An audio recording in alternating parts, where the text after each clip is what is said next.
Right, just a quick one before this actual video starts. When I was filming this, I kind of rambled on a little bit too much about maybe the Conor and Khabib fight, and that ended up extending the time that I'm allowed. I'm only allowed a 15-minute video. I couldn't fit all three sort of fight reviews in one video. So this is going to be a part one of UFC 229. This is going to cover the Alexander Volkov and Derek Lewis fight, as well as the Tony Ferguson and Anthony Pettis fight. The Khabib and Conor fight will be in part two because there's quite a lot to discuss and break down from that, especially the controversy that happened after it. So I'll put a link in the description for part two of the video, or if you want to just skip straight to that one, I'm not going to be offended, don't worry. Anyway, I'll kind of do my sign off now because it's not going to be at the end of this video, but thanks very much for watching. I'll catch you next time. Bye. Enjoy the video. Hi everyone, welcome back to the channel. I got a different review that I've done one before, but I'm going to do. I don't want to take. It was quite a big event. It was UFC 229, which is the Khabib Nurmagomedov versus Conor McGregor fight from Saturday night. It was there's been a lot of talk. There was a lot of controversy you might have seen. I'll get to that. There's a couple of fights I do want to talk about beforehand. I'm not going to go through the whole card because it was a really good card actually. There was a lot of good fights in this one. But I want to start with three main fights: Conor and Khabib I will get to at the end, but I want to start with Derek Lewis versus Alexander Volkov, the heavyweight fight that took place. I think it was the second fight on the main card. This was a really, really good fight because heavyweights generally you find are quite, in the UFC, in boxing they're really big headliners because they're big dudes, and generally is where you get a lot of your big knockout punches. In the UFC they're not as exciting because they're a little bit slower because there's much more cardio you need for the MMA fighting than you do in the boxing a little bit. And then because there's so many different fighting styles, generally the bigger guys are wrestlers and they generally wrestle each other to the floor, use their weight to kind of like just kind of hold people down a lot more. But these two kind of really stood up and tried to just knock each other out, which was really good to see. Volkov, who is huge, he's what, 6'7", he's massive compared to Derek Lewis, who isn't small guy, he's what, 6'2", I think, but he looked tiny compared to Volkov.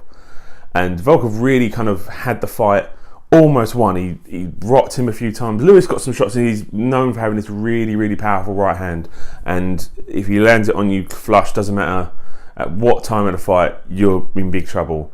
And he almost got him a couple of times. He kind of looked like he shot Volkov, but Volkov kept going. He's long, he's reach, he was doing very well using his kick to kind of hit Lewis in the stomach, into the chest, to kind of really wind him. Looked like I think he caught him round in the eye near his orbital bone, and that looked like it was causing him a bit of trouble. It kind of tapped in his eye. It was starting to swell as the fight went on, and you're thinking, okay, so it got towards the end of the third round, looked like Volkov was going to get the points win at the very least, but he could still knock Lewis out because he was hitting him flush, and he was wobbling, but was staying in there, stayed on his feet, never really went down, and then just Lewis landed this absolute monster of a right hand on Volkov, just almost instantly shut his lights out. He hit the deck, lays a few ground and pounds, and then referee calls the fight. The place goes nuts because it looked like Lewis was losing. He definitely was losing this fight. If you look at the stats, Volkov dominated everything: strikes, significant strikes, octagon control, everything, but takes one punch, and that's what Lewis landed.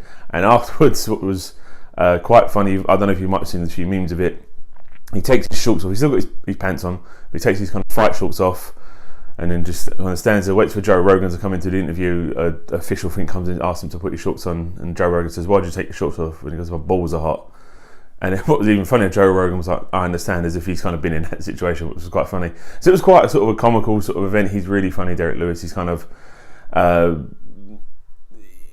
he's really sort of casual about it. He doesn't really kind of get that sort of hyped up, like I'm going to knock people out. He's kind of just, I'll turn up, I'll do what I do. And he is really good. He's probably a little bit shy of a title shot just yet. I know DC's got Lesnar possibly in the pipeline, and there's the talk about John Jones, and Stipe probably deserves a rematch before Lewis gets one, but he's definitely in line. Hopefully he does get a title shot within the next sort of year or so.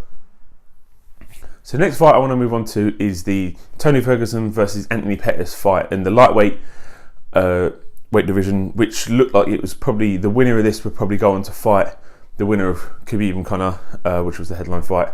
And this was a storming fight as well. This just had everything. These two were just going at it, and what was really good to see is they looked like they were loving every minute of it. Like they're smiling, they're laughing at each other while they're also trying to kill each other, which is kind of a weird thing to see. Ferguson just come off a massive knee injury where he tore the ligaments in his knee. It looked like he'd be out for over a year. This was back in sort of March time he did this, March, April sort of time. And he's recovered in about 4 months to do all his training to get ready for this fight. And it was all a bit like, oh, so how would he hold up? And Pettis, I think, knew this, and I think he tried to go for the knee. One of the first 2-3 kicks that he landed was right flush on the knee. And you can see it was bothering Ferguson a little bit. He was limping around a little bit, but he didn't let it show too much of it. Did bother him in the post-fight as well. He doesn't look like too bad. He was kind of just still standing up. He didn't do press fight sitting down. So it looks like it didn't really bother him that much. But yeah, these two just went to war with each other. I think Pettis started this slightly better. There was all these just weird moves. They were trying these bicycle kicks, barrel kicks and stuff, but those kicks were landing as well.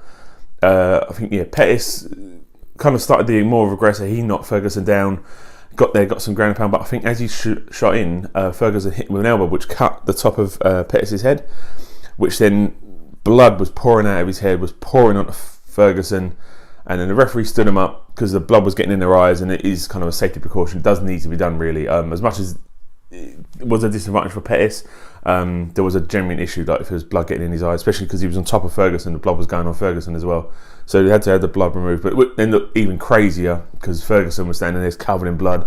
Pettis is standing there laughing. At one point, Pettis was ground and pounding on Ferguson. He was sticking his tongue out.